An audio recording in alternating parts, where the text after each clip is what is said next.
On croit savoir ce qu'on partage avec nos applications, avec nos services en ligne, mais et si une intelligence artificielle en savait beaucoup, beaucoup plus sur nous que ce qu'on imagine?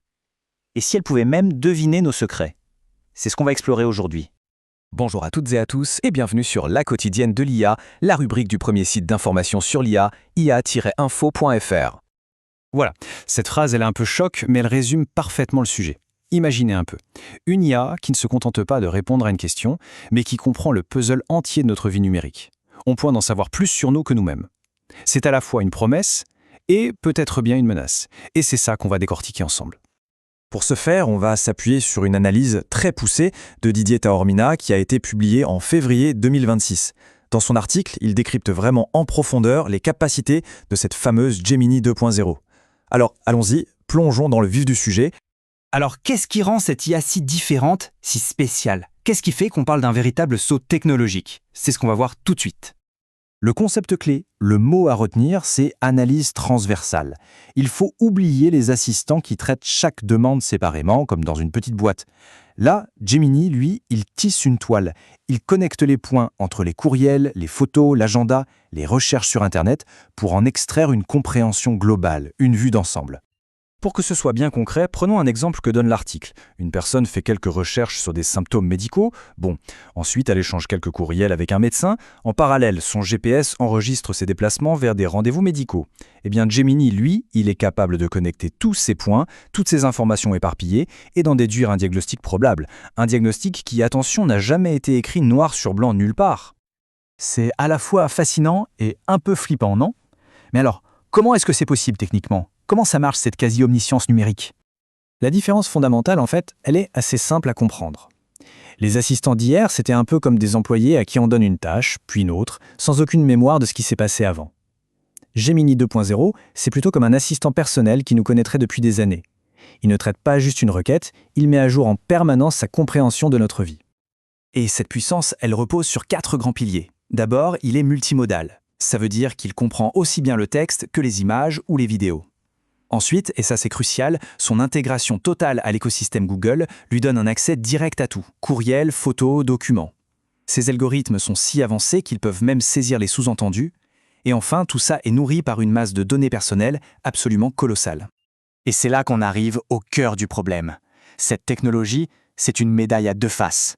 D'un côté, on a des avantages qui semblent incroyables, et de l'autre, des risques tout aussi importants pour notre vie privée. Les risques sont bien réels. On parle de déduction sur la santé, les relations amoureuses ou même de la création de véritables profils psychologiques pour prédire nos réactions. Nos efforts pour séparer le pro du perso, ils deviennent presque inutiles. Et surtout, il y a un énorme problème juridique qui se pose. Que faire des données dérivées? Ces informations que l'IA a créées sur nous, mais qu'on n'a jamais directement fournies.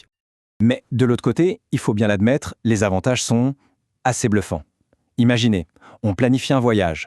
L'IA voit les billets d'avion, la confirmation de l'hôtel dans les courriels, les recherches sur les restaurants, et hop, elle propose un itinéraire complet sans même qu'on ait à le demander.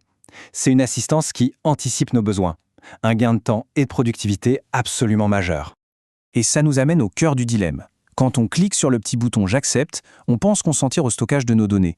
Mais est-ce qu'on consent vraiment à ce qu'il y a les analyses pour en déduire des choses qu'on ignore peut-être nous-mêmes? C'est la nature même du consentement qui est complètement remise en question ici. Alors, face à ce constat, est-ce qu'on est complètement démuni? Est-ce que la partie est perdue d'avance? Eh bien non. L'article de Didier Taormina propose justement des pistes concrètes pour essayer de reprendre un peu le contrôle.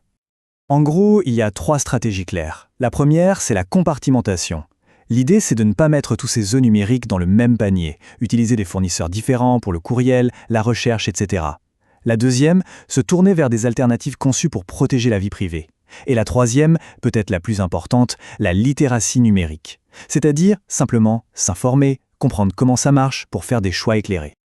Mais soyons clairs, ces stratégies individuelles, même si elles sont utiles, ne suffiront pas. Le problème est bien plus large. C'est un véritable défi de société, qui demande une réponse collective. La responsabilité, en fait, elle est partagée.